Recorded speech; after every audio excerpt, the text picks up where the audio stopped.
Turi abakaturika twararimbaga ngo twaremewe kuzaja mu ijuru, niho twese tuzabaho iteka. Wapi? Uhereye ku gihe cya Yohana umubatiza ukageza none ubwami bw'ijuru bugenza bute?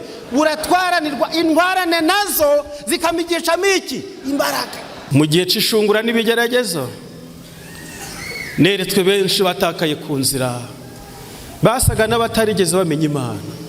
Hari igihe ikigeragezo kimwe kiguhereza ikindi, ikindi kikaguhereza ikindi, ikindi kikaguhereza ikindi, ikindi kikaguhereza ikindi, umuntu agatangira kwinuba atari ubu nabiziye mikiwe. Afashe mikrofone hano cyangwa hano, maze muri bya bimenyetso byabo agahora azamuye akaboko kariho isaha, we kamureba bagandi kwirebera agafilimi ye abantu nto bazi icyerekezo bibereyemo.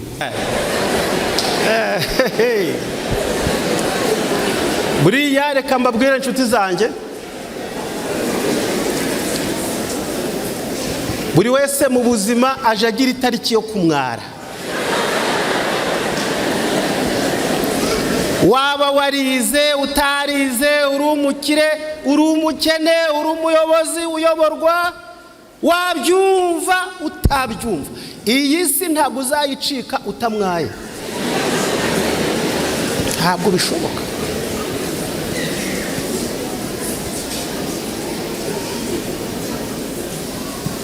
Uzamwara.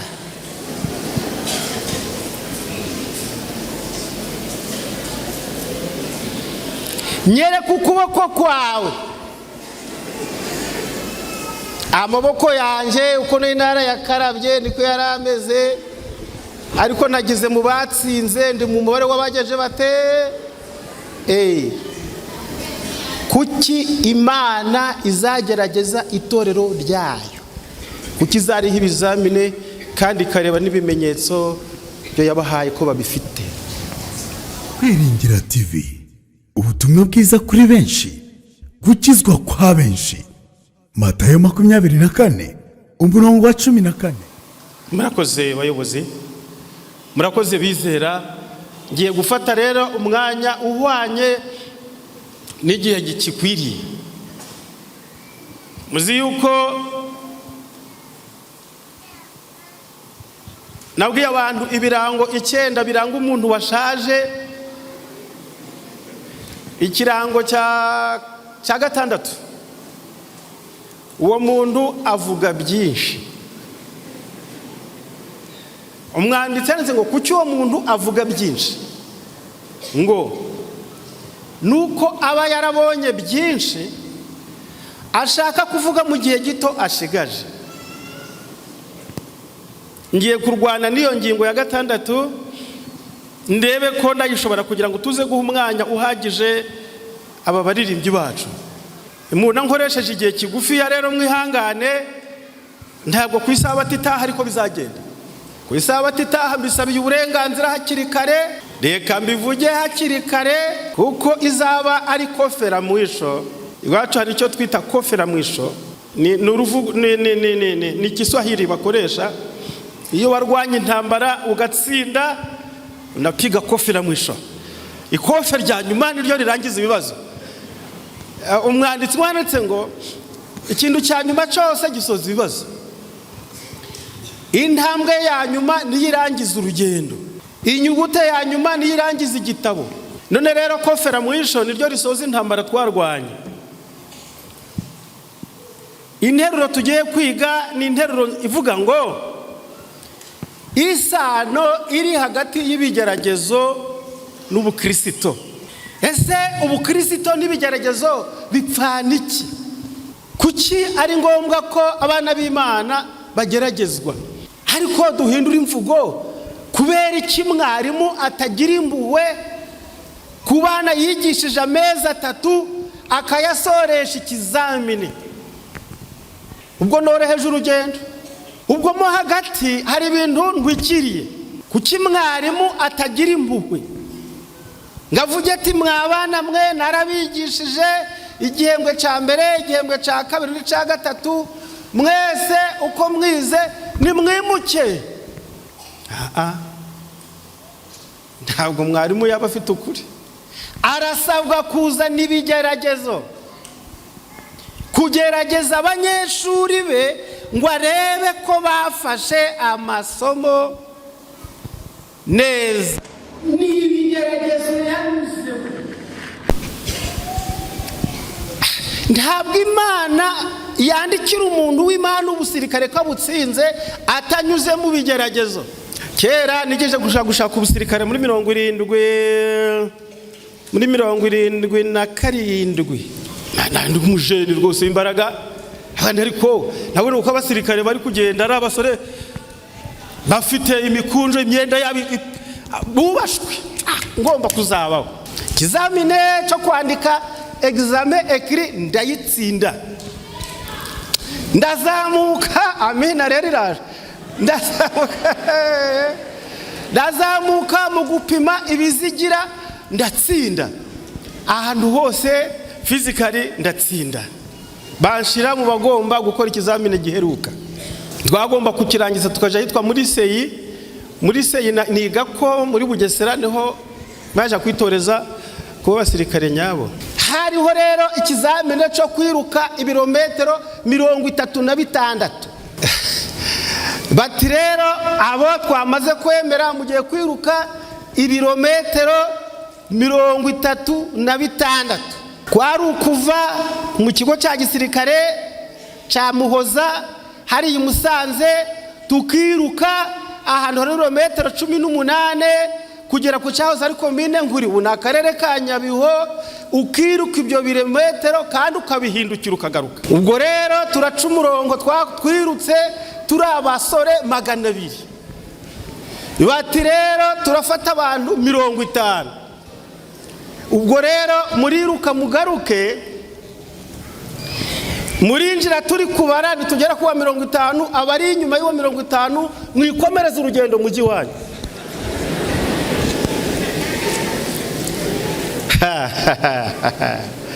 Ifirimbi yo kwiruka iravuga, maze dushiraho aya gisore. Buriya rero hari abantu birukaga wagira ngo muri bo nta magufa arimo.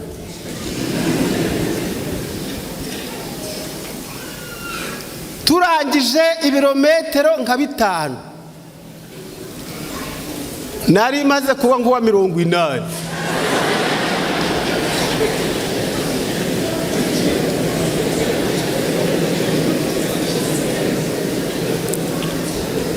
Turashwekura turiruka, ndavuga ni ntabwo ndagarukira.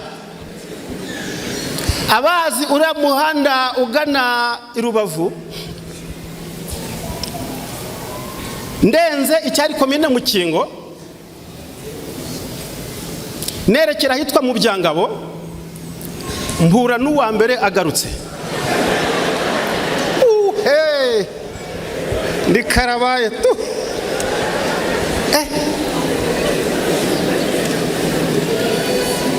Ndenze indi metero 100 ngahe, mpura n'uwa kabiri, mpura n'uwa gatatu, mbamuye n'uwa kane, ntaragera muri Byangabo centre mbona bamaze kuba 10. Ku mutima ndi narangaye, nanje nkatiraho.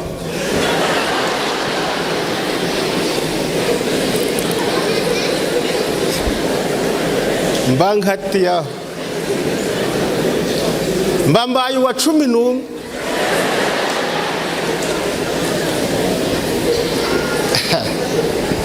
Kubera iki Imana izatanga ibizamini? Kubera iki? Uhereye ku gihe cya Ruhana umubatiza ukageza none, ubwami bw'ijoro buratwaranirwa, intwarane zikabugishamikiye. Hakuna mchezo. Mwebwe kuko muzi byinshi ndababwira n'ibindi. Nanje ngatiraho ngaho, abinyuma yanje ntangira kubareba inyuma, ndi murasigaye ndagiye. Ngeze mu Gataraga, uwari uwa 10 na kangahe abanyuzeho, ndabara.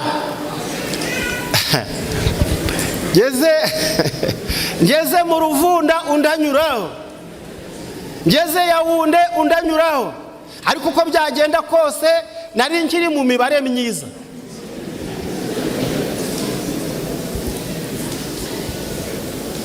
Bigeze mu mibare y'abantu 20 mranje bandinjiye, ninjira ndi umubare wa 20. Ubwo inyuma yanjye rero hasigaye yo 30. Ndicitegerereza mu kwiruka.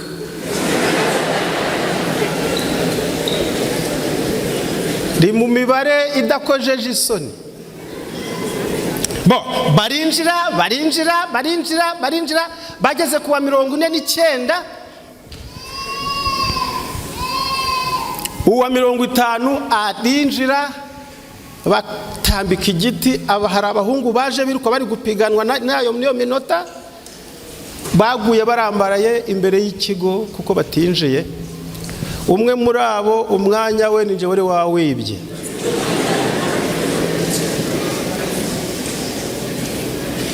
Bas nimutahe ntakunda. Abatsinze rero twe turi mu kigo turi kwidunda.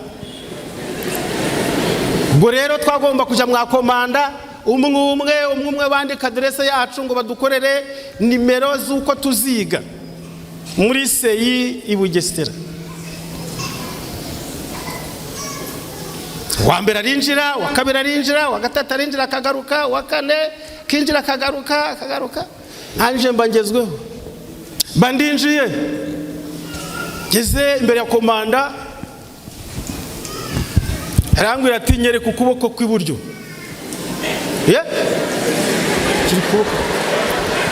Nahubwo uwirukaga akagerayo wese bamutereraga kashe hehe ku kuboko.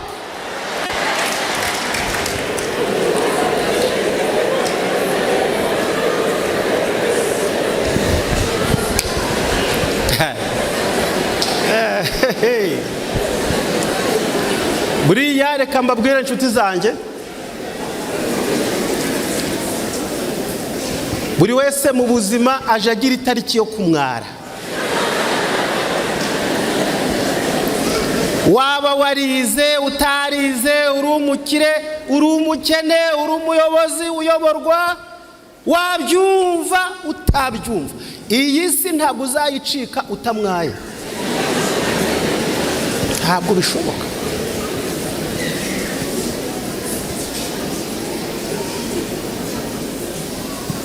Uzamwara.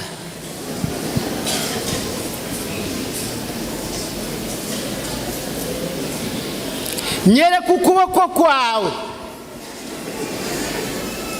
Amaboko yanjye uko n'intara yakarabye niko yarameze, ariko nagize mu batsinze, ndi mu mubare w'abageje bate. Kuki Imana izagerageza itorero ryayo? Kuki izariho ibizamine kandi ikareba n'ibimenyetso byo yabahaye ko babifite? Ntumbaze ibyakurikiyeho, nabishize mu nshamake ngo buri wese azagira itariki yo kugenza gute. Najugunywe mu cobo ca 3 metero, nakimazemo iminsi 3. Bangiriye impuhwe baza kunkuramo, ntaha amara masa.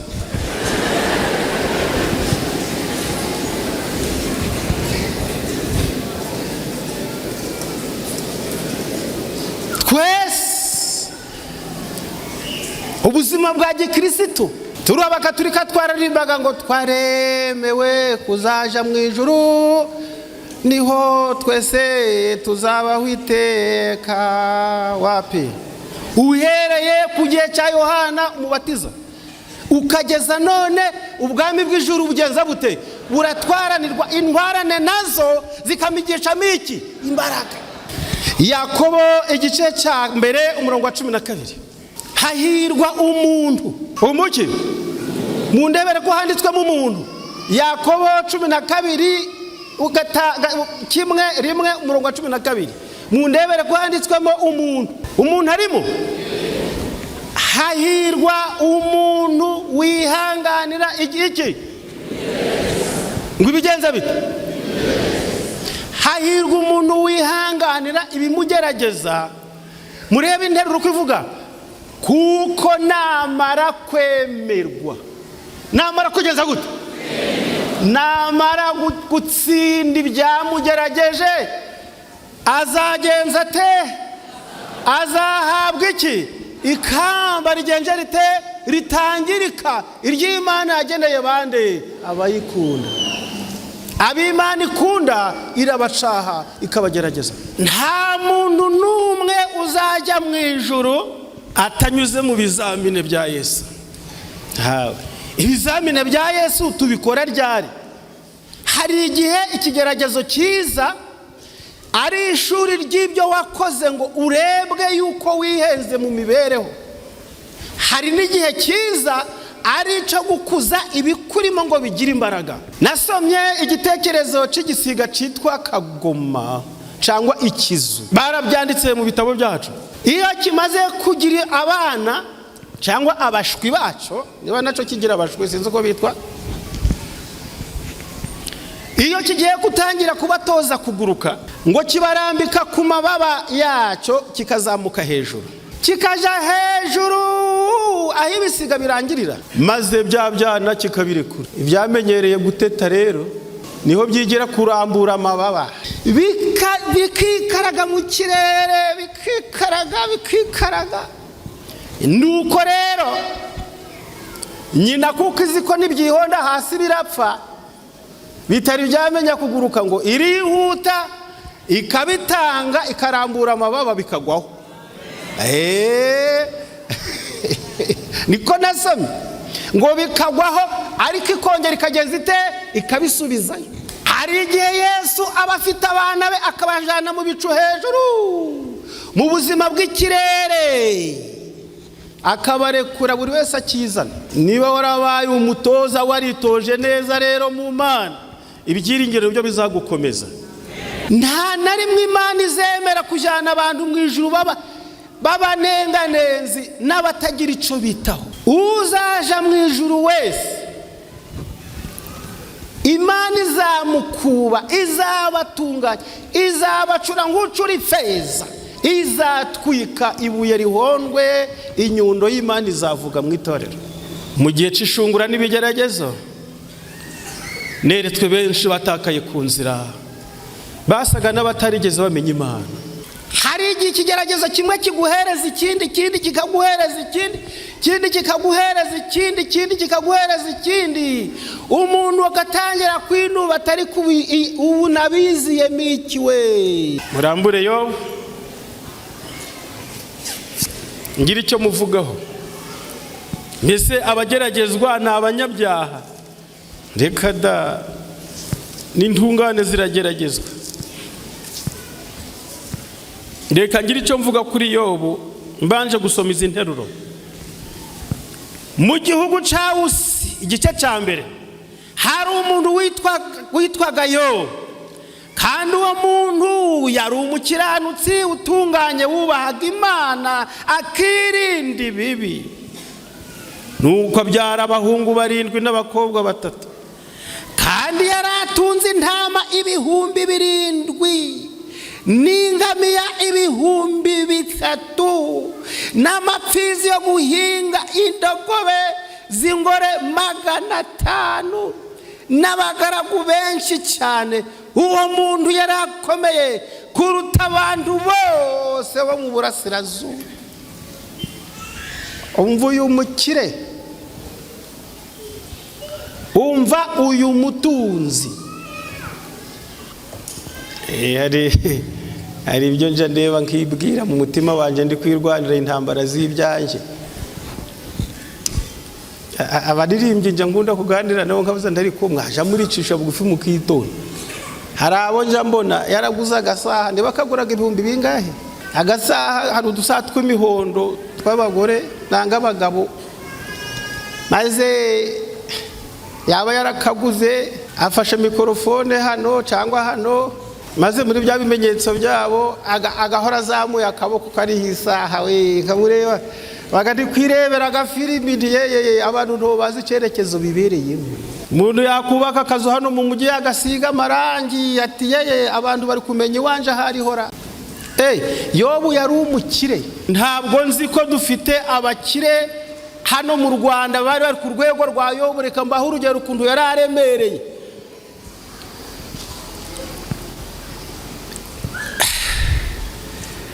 Ngo nuko abyara abahungu 7 n'abakobwa 3, kandi yari atunze intama 7,000. Yari atunze intama ibihumbi bingahe? 7. Uri gukeka ko yaragiraga mu isambu z'abandi baturage? Yari afite isambu itunze intama zingahe? 7,000. Reka nze nkwereke ukundi yari ameze. Kandi ingamiya zishinzwe iki? Ingamiya murazizi? Nizo gutunda imiki, imitwaro. Uwabigereranya nk'amakamyo za rukururana zitwara ibicuruzwa. Yari afite ingamiya zingahe? 3,000. Umva, nazo zararyaga. Kandi yari afite n'amapfizi yo guhinga angahe? 1,000. None se zahingaga karima kangana iki? Reba amapfizi acometseho imashini zihinga 1,000, aho ziriho zirahinga umunsi wose. Ninde ufite iyo sambu ahangaha? Ayi ntama zarishije ntabwo ari ingamiya, ntabwo ariho amapfizi yahinze. Wapi? Ahubwo aho zahinze imyaka yeze, zangamiya ziri gutunda imitwaro. Ngo yari afite n'abagaragu benshi nta no kubabarura. Urabona bari bangahe? Bibiliya ivuze ngo uwo muntu yari umutunzi uruta abantu bo mu bihugu by'Abarabu bose. Hariya mu burasirazuba muri za Irani na za Irake yari abarushije bose.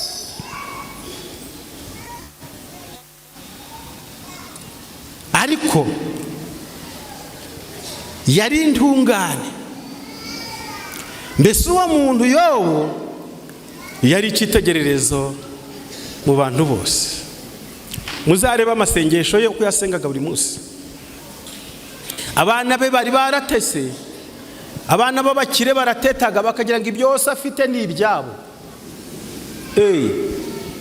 Aba bahungu birirwaga bari guteta, bari kwikoreshereza ibirori, bapfiriye rimwe hadasigaye n'umwe.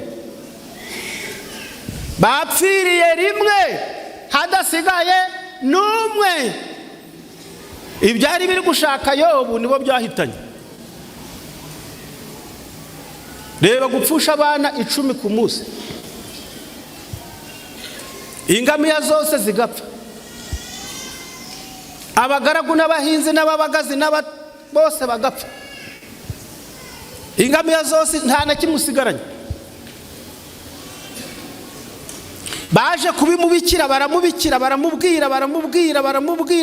barakurikirana uko Yobu arumviriza. Kuko yamenyere kubana n'Imana, arabyumviriza. Bari gusimburana. Nasomye amagambo ngo igihe izo ntumwa za Satani zazaga kubikira Yobu, ndazita za Satani, ngo ninje warokotse wo kuza kubikubwira. Nsigaye nje nyine ngo nze mbikubwira. Abageze no kubana Yobu, abana bawe bari gusangira banezerewe.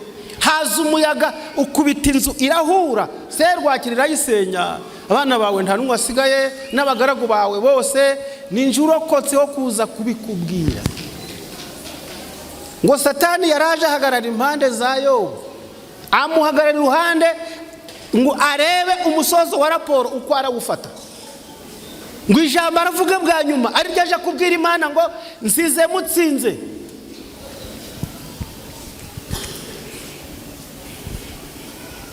Soma ku murongo wa 20. Maze Yobu aherako amaze kumva izo ntumwa zose, maze Yobu aherako arahaguruka ashishimura umwitero we, arimoza, yikubita hasi, arasenga ati: navuye mu nda ya mama, nambaye ubusa, nzasubira mu nda y'isi ntaco nambaye. Uwiteka niwe wabimpaye kandi Uwiteka niwe ubitwaye, izina rye rihimbazwe.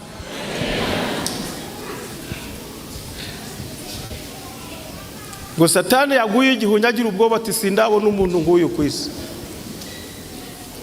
Ashimye Imana nta kintu asigaranye, kuko kenshi Satani yibwira ko ubutunzi mufite cyangwa dufite ari byo byiringiro byacu birenze ijuru. Niyo mpamvu icyo kigirwamana hari igihe kizashungurwa, ibyo twibwiraga byose bigashira, tugasigarana icyo twahamagariwe. Yobu ashimye Imana, aravuze ngo izina ry'Imana nirishimwe. Cyaravugaga ati nanje ndigendera amahoro, reka ndangize urugendo neza.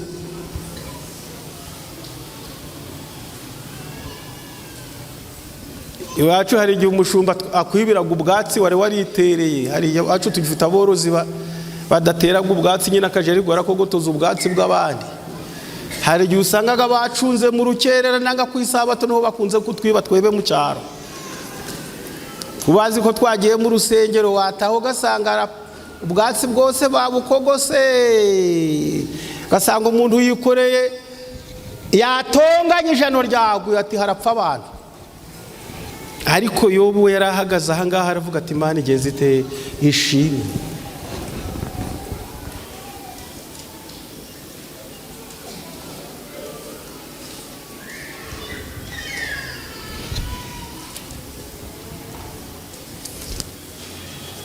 Matayo 24.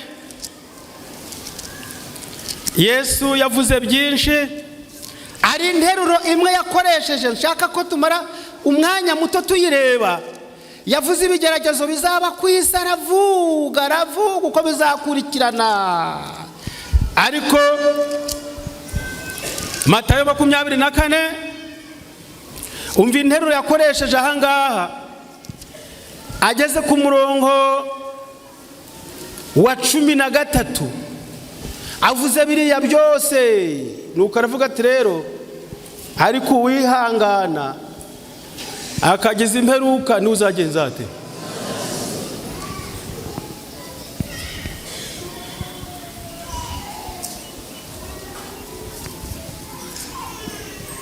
Abafite igitabo cyitwa inyandiko z'ibanze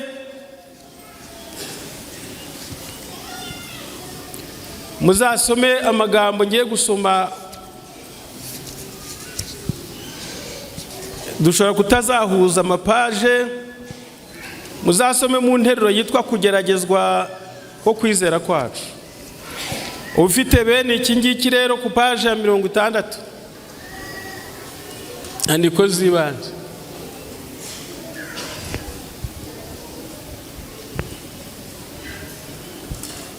Isubiyo hepfo, Imana yanyeretse ko yahaye ubwoko bwayo igikombe gisharira bugomba kunyweraho kugira ngo ibweze kandi ibuboneze. Imana yanyeretse ko yahaye ubwoko bwayo igikombe gisharira bugomba kunyweraho kugira ngo ibweze kandi ibuboneze. Intego y'Imana ni ukutweza no kugenza gute no kutuboneza. Mu nzira yo kwezwa no kubonezwa harimo ibigeragezo. Uzabisanga ku kazi aho ukora, uzabisanga aho ucururiza, uzabisanga iwawe mu rugo, uzabisanga mu baturanyi bawe, uzabisanga ahantu uzajya hose. Reka nkubwire naha mu itorero birahari.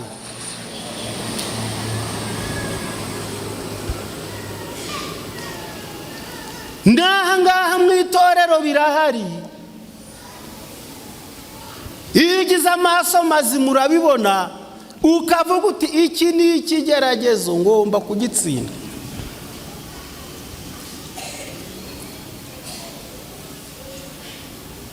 Ni ikinyobwa gisharira kandi bashobora kugitera kurushaho gusharira kubwo kwivovota, kwinuba no kwiganyira. Abafite iki gitabo uko ndi gusoma niko byanditse, bashobora kugitera kurushaho gusharira kubwo kwivovota no kwinuba. Iyo ikigeragezo ucivovoteye ubu congereye imbaraga.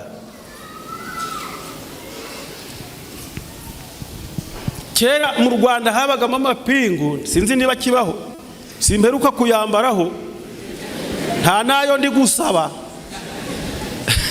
Hari amapingu afite kamere, barayakwambikaga bakagenekereza bakegeranya, ariko ishano wagiraga kwari ukwiha gusa nuri gukurura. Ayo mapingu yari afite kamere ko nukururutya imashini iragenza ite irongera, kandi yabaga ifite amenyo.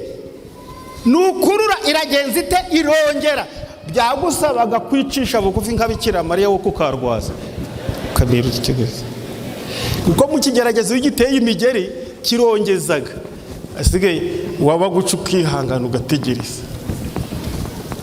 Reba kwirirwa wigengesere ngo utagira utya, ahubwo ukegeranya cyane kugira ngo udakurura amenyo agafunga. Reka mbabwire, iyo ikigeragezo ucivovoteye, hano muri nyandiko haravuga ngo uwivovoteye ikigeragezo cya mbere. Hari abambajije iki kibazo, nimurebe inyandiko hiri ngo mbese ibyo bintu birahari. Ni wivovotera icya mbere, uwo nguwo aba agomba guhabwa icya kabiri kirushije icya mbere gusharira.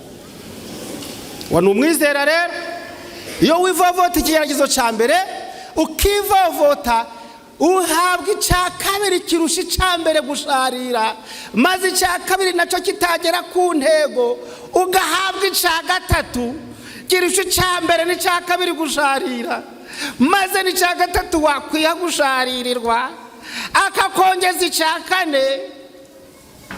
Icya kane narasomye muri iki gitabo ko ari cyo cya nyuma. Iyo wivovose ku rwego rwa kane, ngo Uwiteka araguta ngo uyu ntabwo akiri uwanjye, niyigendere agende uko yakabaye, akagukura mu gitabo cy'abazaraga ubugingo ukavamo, ntiyongere kuzumva isengesho ryawe na rimwe. Hari abaje bambwira ngo impuhwe z'Imana ngo zihoraho, nibyo ndabyemera. Impuhwe z'Imana nibyo nyine zihoraho, ariko zishobora kuba zihoraho zitakiri izawe, ziriho kubera abandi wowe utakiri mu murongo. Hari abo Yesu yamaze kuruka, atacita ku masengesho yabo, ibyo bakora byose bakaba bari kwidagadurira kuzarimbuka gusa.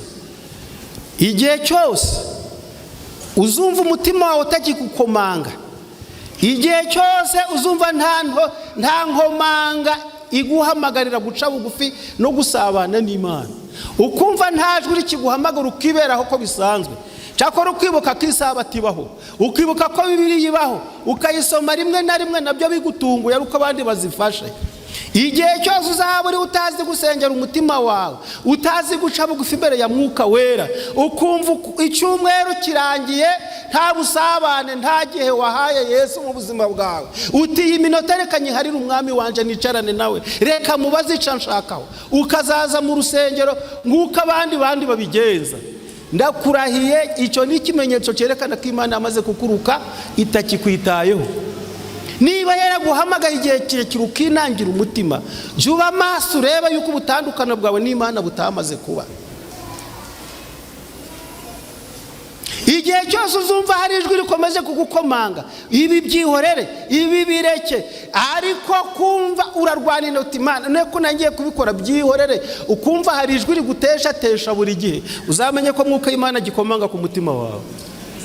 Ariko hari igihe uziberaho nk'igiti, nibyo bakubwiye uti bambwiye ndababwira, bandutse ndabatuka, yambwiye ndamubwira, ikindi nakoze sinikiye ko yambwiye nkamubwira, icyo nahimutse sikiye, ntacu mbona. Imana izanyuza mu ruganda abo ibona ko bakwiriye ubugingo buhoraho. Badivantiste umunsi wa karindwi, ubu turi mu gihe cy'igerageza. umuntu wese azageragezwa kuce giti. Ntawe ubasha kwakira abandi ibigeragezo. Reka mbahe ubuhamya nababwiye. Wa muntu nababwiye ngo twari turi kuganira nawe tugahora turamucaha nyabuna. Waje uritondera umudamu wawe, waje uritondera umufasha wawe, waje uramwihanganira, waje uragenza ute. Akatubwira ati bene data n'abaruhije igihe kirekire, none niba munyemereye mureke tugurana abagore murebe uko wanje ateye. Abo bagabo twari turi kumwe, aba nahagaritse hano imbere, bo baramuzi twari turi kumwe, ati tugurana abagore murebe uko wanje ateye. Reka mbabwire, nta muntu n'umwe uriho nk'umumarayika. Twese turiho ku rugamba, yaba umugore, yaba umugabo, yaba umukire, yaba umukene. Hariho ugira ati uwampa amafaranga nk'aya runaka, akareba ukuntu nanje ndabintungane, ahubwo wayaguha n'itorero ukakubura burundu ntuzagaruke.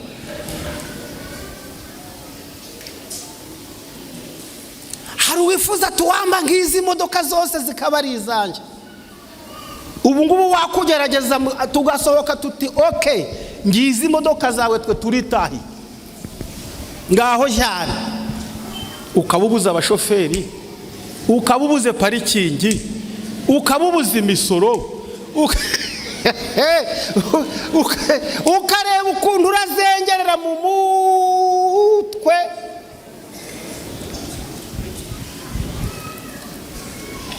Umugabo w'iwacu yibye miliyoni y'abazungu.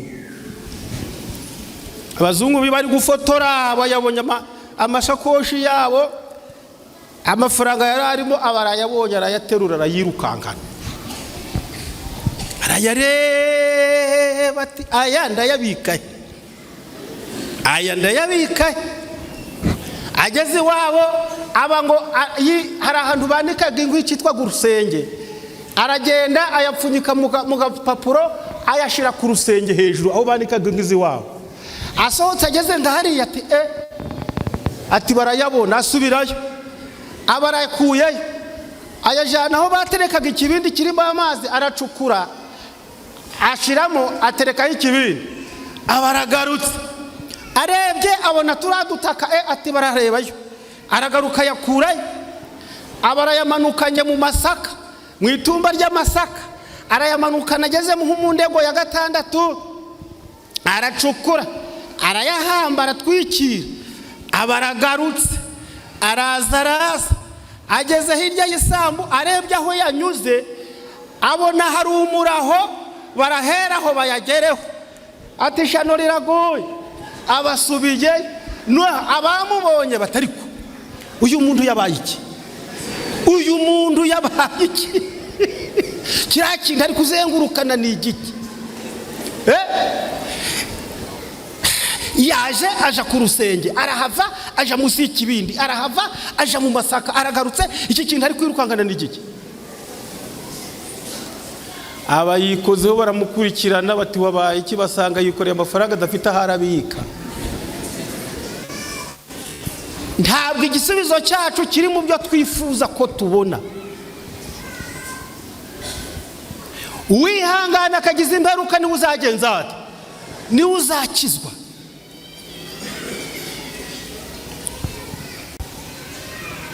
Mu gihe umurimo uzaba wenda kurangira, abantu bake bakomeye baziyinjiza mu murimo. Mu gihe umurimo uzabugeza igihe ku nkengero zo kurangira, abantu bamwe baziyinjiza mu murimo. Ni abantu bazumva ko bihagije kandi batazishingikiriza ku Mana, bityo nayo ntizashobora kubakoresha. Imana ifite abagaragu bayo babiringirwa, abo ngabo mu gihe cyo kunyeganyezwa no kugeragezwa nibwo bazagaragarira abantu. Hari abantu b'agaciro katagaragara batigeze bapfukamira Bali, ntabwo bigeze babona umuco mwinshi nk'uwo twahawe twebwe.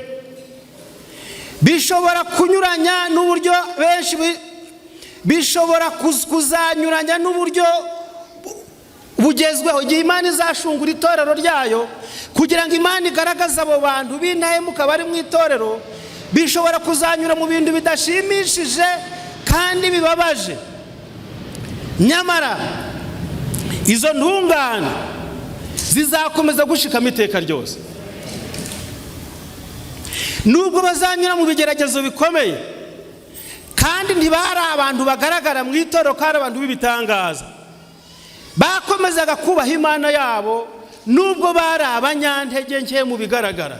Ariko uyu mwanditsi yaranditse ngo mu gihe cya nijoro, mu gihe cy'amanywa izuba riva, buno ugiye hanze nta nyenyeri n'imwe wabona. Wahabona izuba, ariko iyo ijoro ribuditse niho n'utunyenyeri dutoya tugaragaza umuco watwo. Ngizo nyenyeri ntoya zizagaragara muri icyo gihe cy'ibigeragezo. Igihe ntikiri kure ubwo ibigeragezo bizagera kuri buri muntu wese. Igihe ntikiri kure ubwo ibigeragezo bizagera kuri buri muntu wese. Muri icyo gihe nibwo izahabu izatandukanwa n'inkamba mu itorero.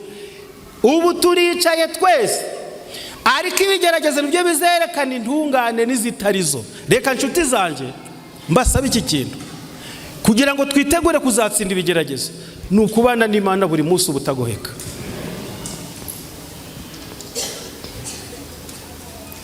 Ujukiranuka ugeze ku gupfa, nanjye nzaguha ikamba ry'ubugingo ritangirika. Reka twerekere ku musozo dusoma muri Yakobo, rwandiko rwa Yakobo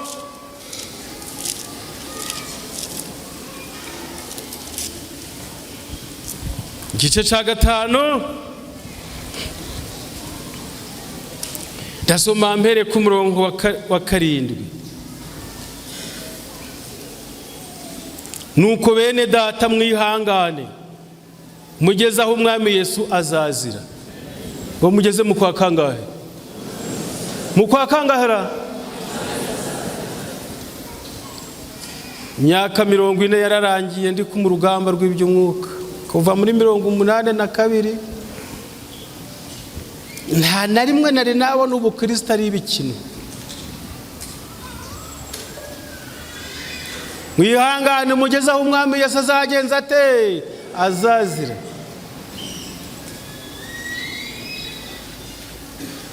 Dore umuhinzi ategereza imyaka y'ubutaka y'igiciro, ayirindira yihanganye kugeza aho azabonera imvura y'itumba y'umuhindo n'iyitumba.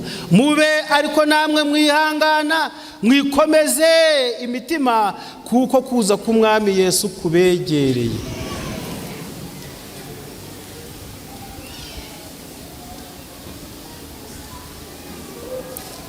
Ntimwitotombane bene data mudacirwaho iteka, dore umucamanza ahagaze ku rugi. Abahanuzi bahanuye mu izina ry'umwami Imana, mubakureho icyitegererezo cyo kurenganwa no kwihangana, kugeragezwa no kwihangana. Muzasoma mu gitabo cy'Abaheburayo muzarebe abantu ibyo bihanganiye. Kwihangana kwa bari abantu b'Imana ngo tugomba kubakuraho icyitegererezo. Ariko ndebaga ibyabo nkavuga ndaharya ubu ngubu uzadutereka ahangaha igihe Abaheburayo bageragereshwaga ibi bigeragezo, ahari twabasha kubitsinda. Abaheburayo igice cya 11 muzabasome mubarebe. Abo bose ku murongo wa 13 bapfuye bacizera batarahabwa ibyasezeranijwe, ahubwo babiroraga biri kure cyane, bakabyishimira bakavuga ko ari abashyitsi n'abimukira muri iyi si. Abavuga batyo baba berekana yuko bashaka gakondo. Nuko rero iyo tugiye tugasoma ku murongo wa 35, abagore bahabwaga babo bapfushije bazutse, abandi bakicishwa inkoni ntibemere kurokorwa kugira ngo bahabwe kuzuka kurushaho kuba kwiza. abandi bakageragereshwa gushinyagurirwa no gukubitwa ibiboko ndetse no kubohwa no gushyirwa mu mazu y'imbohe, bicishwaga amabuye bagakerezwa inkerezo, bakageragezwa bakicishwa inkota, bakazerera bambaye impu z'intama n'iz'ihene, banyazwe byose bakababazwa bakagirirwa nabi.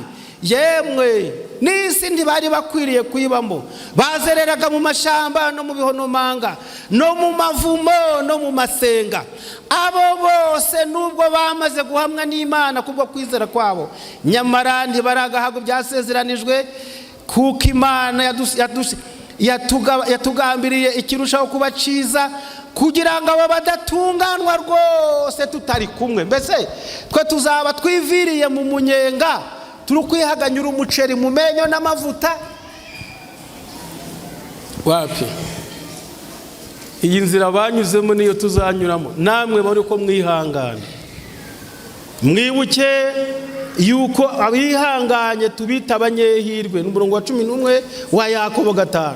Mwumvise ibyo kwihangana kwa Yobu, kandi muzi iby'Umwami Imana yarutse kumugirira, kuko ifite imbabazi nyinshi n'impuhwe. Ntabwo impuhwe z'Imana zigendera mu kudutetesha, ahubwo tunyura mu bitugerageza, ariko akatubwira ngo mwihangane, nzaba ndi kumwe namwe iminsi ngahe yose kugeza ku munsi w'imperuka. Namwe mu bari ko mwihangana, ikitugerageza cyose Imana irakizi, nta na kimwe kizatugeraho Imana itakibonye. Ibyo nababwiye muri iyi minsi bamwe batari kubyizera, nta na kimwe kizatugeraho Imana itabonye ko kihari. Ntabwo izatangira ibitugerageza ngo tutababara, ahubwo ikizaduha ni ukubyihanganiramo. Reka nje namwe twihangane, tubisabe. Yesu arabifite. Kwihangana niwe wihanganiye ubwanzi bw'abantu, yihanganiye umusaraba n'isoni zawo, aduha agakiza gaturutse ku musaraba. Tuzakabona rero tunyuze mu bisa n'ibyabereye Karuvari. Reka igitambo cya Kristo kitubere kwihangana iteka ryose ku bwa Yesu umukiza wacu. Kwiringira TV, ubutumwa bwiza kuri benshi, gukizwa kwa benshi. Matayo 24:14.